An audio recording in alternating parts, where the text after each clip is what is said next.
Hello students, पिछले class में हमने इलेक्ट्रिसिटी चैप्टर में पिछले क्लास में हमने पढ़ लिया था इलेक्ट्रिक करंट को और इलेक्ट्रिक चार्ज को। इलेक्ट्रिक करंट और इलेक्ट्रिक चार्ज क्या होता है, उसका बेसिक डेफिनेशन क्या होता है, उसके फॉर्मूले क्या होते हैं, उसके ऊपर न्यूमेरिकल भी किए थे हमने। वो उसका लिंक मैं डिस्क्रिप्शन में डाल दूंगा, ठीक है, वो देख लेना। अब अगला टॉपिक है इलेक्ट्रिसिटी चैप्टर में पोटेंशियल डिफरेंस। तो पोटेंशियल डिफरेंस क्या होता है? पोटेंशियल डिफरेंस वर्क डन होता है, ठीक है, जो कि यूनिट चार्ज के ऊपर किया जाता है।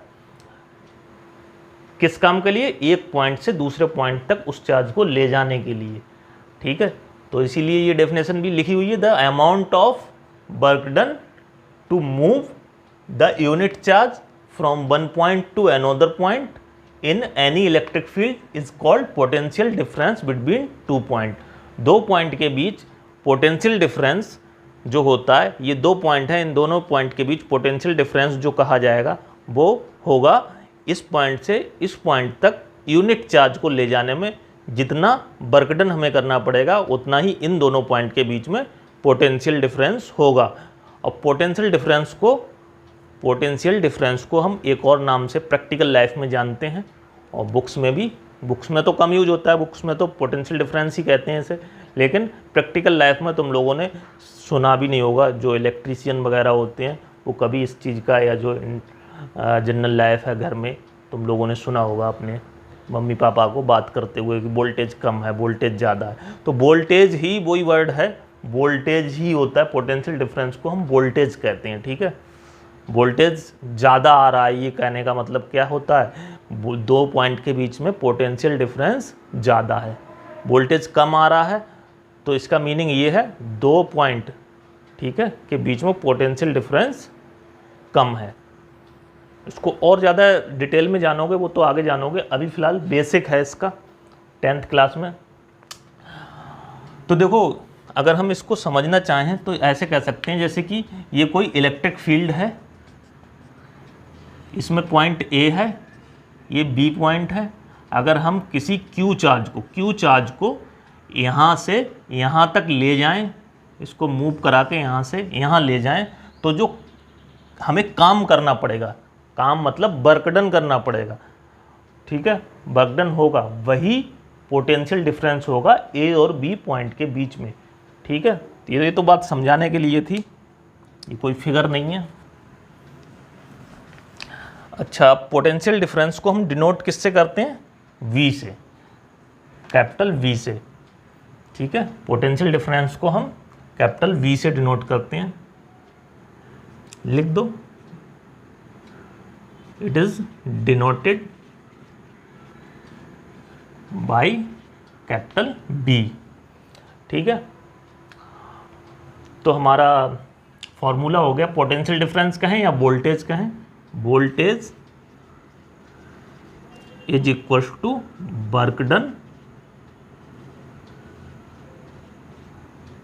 Done upon charge. डेफिनेशन से ही फॉर्मूला बन रहा है, work done per unit charge is called, ये कह सकते हो work done per unit charge is called voltage या पोटेंशियल डिफरेंस, ठीक है। अगर वोल्टेज को V से डिनोट करें और वर्क डन को W से और चार्ज को Q से, तो फार्मूला ये हो जाता है V equal to W upon Q। अब इसके यूनिट की बात कर लें। यूनिट, पोटेंशियल डिफरेंस का यूनिट हम कह सकते हैं, वैसे तो वर्क डन का यूनिट जूल होता है और चार्ज का यूनिट कूलम होता है, तो जूल अपॉन कूलम, यानी जूल पर कूलम होना चाहिए, तो 1 जूल पर कूलम को ही 1 वोल्ट कह दिया जाता है, तो इसका यूनिट होता है वोल्ट, ठीक है। वोल्ट साइंटिस्ट के नाम पर रख दिया गया है, मीनिंग 1 जूल पर कूलम, 1 जूल पर कूलम का ही मीनिंग है वोल्ट, तो वोल्ट यूनिट लिखा जाएगा इसका, ठीक है। तो इसके ऊपर न्यूमेरिकल भी बन सकते हैं, न्यूमेरिकल हम बनाते हैं एक आध कोई। तो देखो, एक क्वेश्चन बनाया है मैंने, 10 coulomb charge move by 2000 joule work done between 2 points find potential difference between those points. तो पोटेंशियल डिफरेंस निकालना है, कुछ है ही नहीं, हमें पता है पोटेंशियल डिफरेंस क्या होता है, पोटेंशियल डिफरेंस V होता है, V निकालना है हमें, और Q दे रखा है 10 कूलम और W दे रखा है 2000 जूल। तो हमारा V इक्वल्स टू W/Q से निकल आएगा 2000 जूल अपॉन 10 कूलम, यानी कि 200 जूल पर कूलम, और इसी को क्या कह देते हैं 200 वोल्ट। ये आंसर हो गया। हाँ, तो हमने जान लिया है पोटेंशियल डिफरेंस को बच्चों। तो फिर अब इसके बाद अगला टॉपिक आता है इलेक्ट्रिसिटी में ओम्स लॉ, ओम का नियम, हिंदी में कह सकते हैं इसे ओम्स लॉ।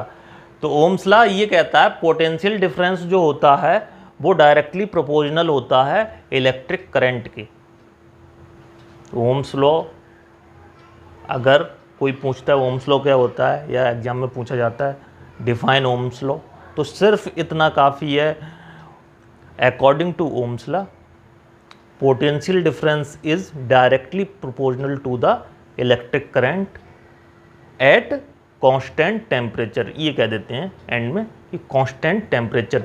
अब टेम्परेचर हिंदी में मैं बता दूं तो जो पोटेंशियल डिफरेंस होता है वो दो पॉइंट के बीच जो पोटेंशियल डिफरेंस होता है वो इलेक्ट्रिक करंट के डायरेक्टली प्रोपोर्शनल होता है कांस्टेंट टेम्परेचर पे।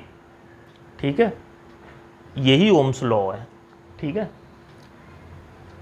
तो हम कह सकते हैं कि V डायरेक्टली प्रोपोर्शनल का साइन ऐसे बना देते हैं, is V directly proportional to I। अब प्रोपोर्शनलिटी का साइन हटाने के लिए हम क्या करते हैं, कोई कांस्टेंट ले आते हैं। तो V is equals to RI।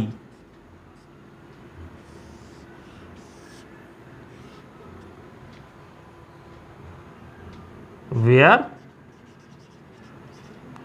R is constant which is known as resistance।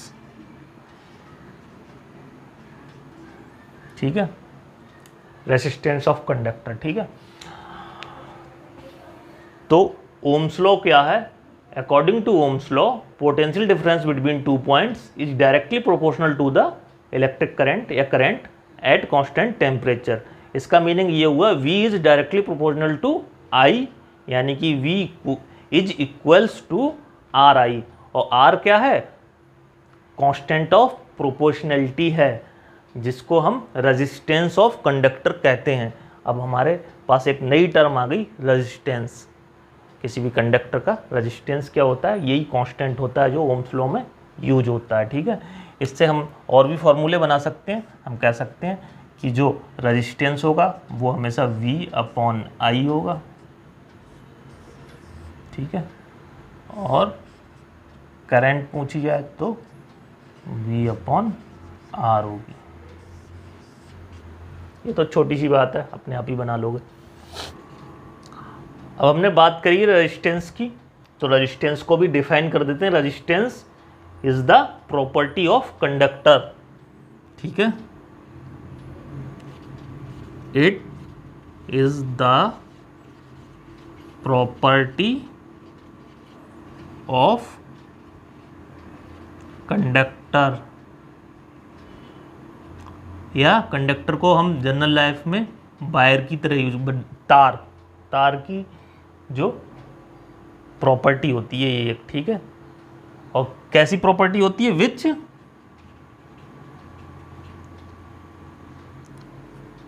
Resist, यानी कि जो ऐसी प्रॉपर्टी, किसी कंडक्टर की ऐसी प्रॉपर्टी जो रजिस्ट यानी कि विरोध करती है फ्लो ऑफ करंट।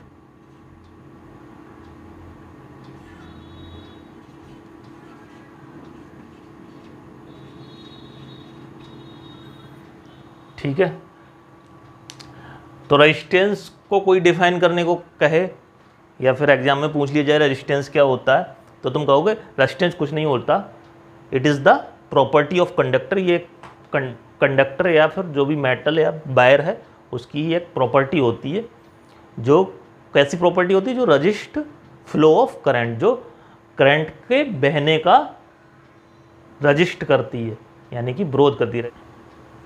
अच्छा चलिए, तो फिर इसके रेजिस्टेंस को हमने डिफाइन ही कर दिया है, तो इसके यूनिट की भी बात कर लेते हैं। रेजिस्टेंस का यूनिट यहाँ पे देखने से लग रहा होगा आपको, resistance equal to V upon I है, ठीक है।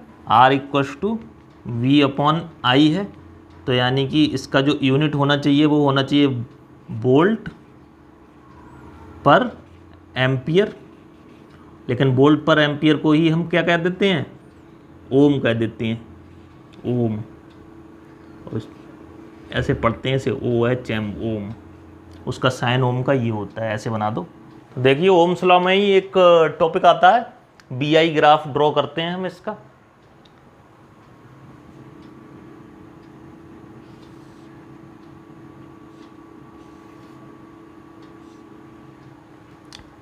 इधर करंट को दिखाते हैं हम, इधर वोल्टेज को दिखाते हैं। तो इसका वी आई ग्राफ इस तरीके से आता है।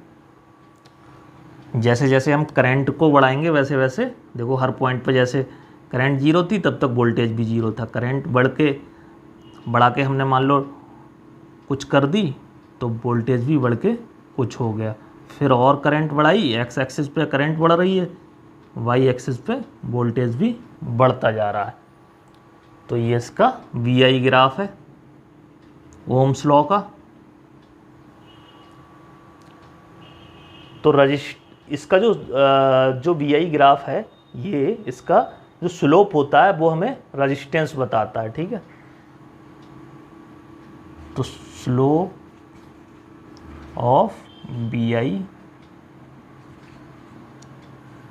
ग्राफ इज रेजिस्टेंस, ठीक है। वी आई ग्राफ के स्लोप को रेजिस्टेंस कहते हैं, क्योंकि V अपॉन आई, तो ये V है और ये I है। किसी भी टुकड़े को उठा लो, ये देखो V है, ये I है। अगर I इतना ले रहे हैं हम तो V क्या हो गया? ये हो गया। तो V अपॉन आई क्या हो गया? tan थीटा, यानी कि ये एंगल होगा जो tan थीटा, और tan थीटा को ही क्या कहते हैं? स्लोप कहते हैं हम। तो V अपॉन आई स्लोप होता है, ठीक है। और जिसे हम यहाँ पर रेजिस्टेंस कह रहे हैं। स्लोप के बारे में पढ़ोगे तुम 11th क्लास में मैथ में, जब लाइन को कोऑर्डिनेट ज्योमेट्री में लाइन को पढ़ाऊँगा मैं 11th क्लास में, तब पढ़ोगे। अभी तो बस इतना जान लो कि वी आई ग्राफ का जो स्लोप होता है वो रेजिस्टेंस कहा जाता है। वी आई ग्राफ में बहुत ज़्यादा नहीं होता, बस एक कार्टेशियन प्लेन ड्रॉ करना है तुम्हें। इस तरह से एक कार्टेशियन प्लेन ऐसे करके ड्रॉ किया, वी आई ग्राफ बनाने को आ जाता है। तो बस उसमें एक लाइन बना दी, ऐसे इस पर आई दिखा दिया, इस पर बी दिखा दिया, हो गया।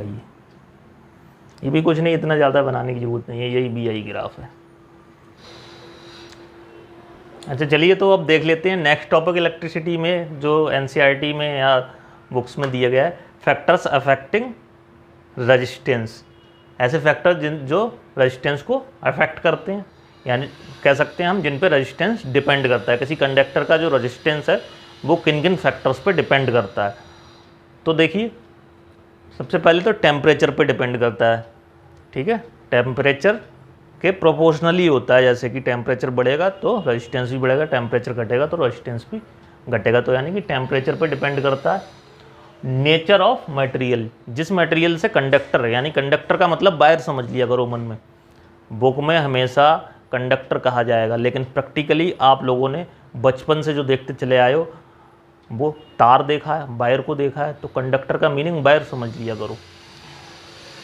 तो टेम्परेचर ऑफ कंडक्टर इस पर डिपेंड करेगा। दूसरा, नेचर ऑफ मटेरियल, जिस मटेरियल से वायर यानी कंडक्टर बना हुआ है उस पर डिपेंड करेगा। तीसरा, directly proportional to the length of conductor, जो वायर की तार की लंबाई कितनी है उस लंबाई पर डिपेंड करेगा। और इन्वर्सली प्रोपोर्शनल होगा to the area of cross section. तार का जो क्रॉस सेक्शन का एरिया इसे कहते हैं, ठीक है। इसको हम काट दें इस तरह से, तो ये जो सर्कुलर एरिया निकल के आया ये इसका क्रॉस सेक्शन का एरिया कहा जाएगा, स्पैन का, ठीक है। ये तो इससे एक फॉर्मूला भी बनता है, वो भी देख लेते हैं। ये जो दो बातें हैं, थर्ड और फोर्थ को पकड़ते हैं। ये तो नेचर ऑफ मटेरियल है, ये तो अलग बात हो गई, टेम्परेचर है, ये अलग हो गई। इन दोनों से फॉर्मूला एक बनता है, जो रेजिस्टेंस है वो डायरेक्टली प्रोपोर्शनल है किसके, लेंथ के, लेंथ ऑफ कंडक्टर के।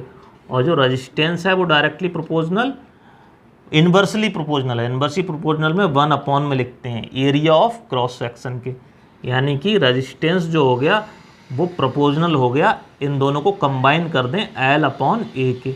अब इसको जब हटाते हैं हम, प्रोपोर्शनल साइन को इक्वल्स टू साइन में चेंज करते हैं, तो एक कांस्टेंट आ जाता है L/A।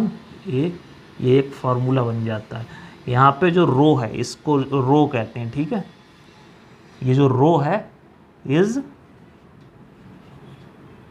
कांस्टेंट, यहाँ पे कांस्टेंट है, हर मटेरियल के लिए रो की वैल्यू कांस्टेंट होती है। और इसे हम इज कॉल्ड रेजिस्टिविटी, इसको हम रेजिस्टिविटी कहते हैं रो को, ठीक है। किसी मटेरियल की रेजिस्टिविटी रो होती है। तो हम समझने के लिए इस तरह से कह सकते हैं कि ये कोई वायर था, ये हमारे पास कंडक्टर, मतलब मैंने बता ही दिया, वायर समझ सकते हो तुम। इसके जो क्रॉस सेक्शन का एरिया होगा इसको हमने ए कहा है, इस एरिया को, और ये जो लंबाई है इसको एल कहा है। तो ये इसका रेजिस्टेंस होगा वो होगा R = रो L/A। रो की वैल्यू हर मटेरियल के लिए फिक्स होती है, मटेरियल टू मटेरियल रो की वैल्यू चेंज होती रहती है। और रो जो होती है वो रेजिस्टिविटी होती है। रो क्या होती है, रेजिस्टिविटी ऑफ कंडक्टर, ठीक है। अच्छा, अब रो रेजिस्टिविटी है, रो टर्म है जो, उसका हम यूनिट भी निकाल सकते हैं। यूनिट क्या होगा इसका, ये तो फिगर मैंने समझाने के लिए बनाई थी, ये बुक वगैरह में कहीं भी नहीं मिलेंगी ऐसी फिगर। अच्छा, जो रो है इसका हम यूनिट निकाल के देखते हैं, रो को इधर ही रोकें, तो ये हो जाएगा RA/L। तो R का यूनिट क्या हम पीछे पढ़ चुके हैं, ओम, A का unit metre square upon L का यूनिट मीटर। तो रो का यूनिट ये आ गया, M से M कट गया, रो का यूनिट आ गया ओम इंटू मीटर। तो रेजिस्टिविटी का यूनिट ओम इंटू मीटर होता है, ठीक है। ये हो गया unit of rho, ohm into metre. इन फॉर्मूलों के ऊपर जो भी न्यूमेरिकल हैं वो सारे इकट्ठे ही करेंगे। अब पहले चैप्टर को ख़त्म कर लेते हैं। थ्योरी जो भी न्यूमेरिकल्स में थ्योरी ही यूज होगी, थ्योरी समझ लोगे तो न्यूमेरिकल्स अपने आप ही धड़ाधड़ करते चले जाओगे, कोई दिक्कत नहीं आएगी, ठीक है। तो इसलिए थ्योरी पहले निपटा लेते हैं, फिर न्यूमेरिकल लेंगे। बीच बीच में थ्योरी न्यूमेरिकल, उससे तुम्हें भी कन्फ्यूजन होता है। तो देखो, कॉम्बिनेशन ऑफ रेजिस्टेंस अगला टॉपिक है इलेक्ट्रिसिटी चैप्टर में। कॉम्बिनेशन ऑफ रेजिस्टेंस, रेजिस्टेंस को दो तरह से हम कंबाइन कर सकते हैं, एक सीरीज में, एक पैरेलल में, ठीक है। तो दोनों को मैं इकट्ठा ही बताता हूँ जिससे कि तुम्हारा क्लियर हो जाए अच्छे से। सीरीज में दिखाने का मीनिंग ये है, रजिस्टर को सीरीज में इस तरह से हम दिखा सकते हैं, 1 2 3 रेजिस्टेंस लिए हमने, इनको सीरीज में जोड़ दिया, फिर किसी बैटरी से हमने लगा दिया।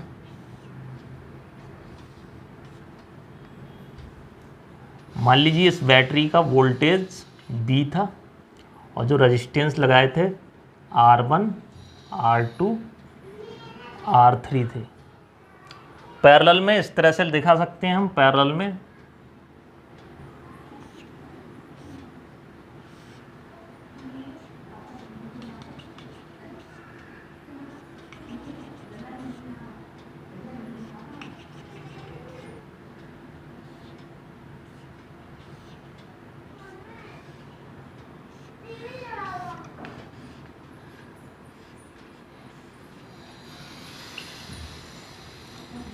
R1 R2 R3। तो ये एक फिगर बनाई है मैंने, सीरीज में रेजिस्टेंस को दिखाया है, इसमें पैरेलल में रेजिस्टेंसेस को दिखाया है। B वोल्टेज है, यहाँ से मान लो करंट जो निकलती है वो I है, I है। अब देखो सीरीज में जो करंट I निकलेगी वो कहीं बटेगी नहीं, I ही चलती चली जाएगी। इसमें भी I जाएगी, इसमें भी I जाएगी, और वही वापस आके I करंट फिर से बैटरी में वापस चली जाएगी, I घूम गई। इसमें जो I निकली वो 3 जगह बट जाएगी। इसमें R1 वाले में मान लो I1 करंट जाएगी, R2 वाले में I2 करंट जाएगी, R3 वाले में I3 करंट जाएगी, यानी बट गई 3 जगह I। तो यानी कि इसमें हम कह सकते हैं जो I होगा वो I1 plus I2 plus I3 के इक्वल होगा। और इसमें जो ये वोल्टेज बट गया, यहाँ पे V1, ये V2, ये V3, ये जो वोल्टेज V है वो 3 जगह डिवाइड हो गया, V1 V2 V3। तो इसमें हम कह सकते हैं V जो होगा वो होगा V1 plus V2 plus V3। हम V को जनरली IR लिखेंगे, IR, और इसको लिख सकते हैं IR1, इसको IR2, इसको IR3। IR1 V1 हो गया, V2 हो गया IR2, V3 हो गया IR3, ये लिख दिया। और जो टोटल V है वो हो गया I, इन तीनों का कॉम्बिनेशन जो R आएगा वो। ऐसे ही I is equal to V upon R1, V upon R ले लिया इसको, I1 को V अपॉन R1, I2 को V अपॉन R2, I3 को V अपॉन R3। अब देखो I जब कॉमन लेंगे हम तो कट जाएगा, IR equal to I common ले लिया तो R1 plus R2 plus R3, I से I कैंसिल हो गया, R आ गया, R1 plus R2 plus R3, यानी सीरीज में सारे रेजिस्टेंस को ऐड कर देते हैं, वो होता है कंबाइंड रेजिस्टेंस, ठीक है, या इक्विवेलेंट रेजिस्टेंस जो होता है वो सीरीज में सारे को ऐड कर देते हैं। और इसमें से भी हम अगर V को कॉमन लेके कैंसिल कर दें तो यहाँ पे बचेगा 1 upon R, 1 upon R1 plus 1 upon R। तो ये जो हो गए हमारे पैरेलल और सीरीज में जो रेजिस्टेंस लगाए जाते हैं उनका जो कंबाइंड यानी इक्विवेलेंट रेजिस्टेंस निकालने के फॉर्मूले हो गए। इसमें इससे निकालते हैं, इसमें इससे निकालते हैं। ये आ नहीं रहा था, कट गया था, अब देख सकते हो तुम। B को कॉमन लेके कट कर दिया है तो ये आ गया है, इसमें I को कॉमन लेके कट कर दिया है तो ये आ गया है। इनके ऊपर न्यूमेरिकल बहुत ही ज़्यादा इंपॉर्टेंट न्यूमेरिकल होते हैं, वो भी हम करेंगे, ठीक है।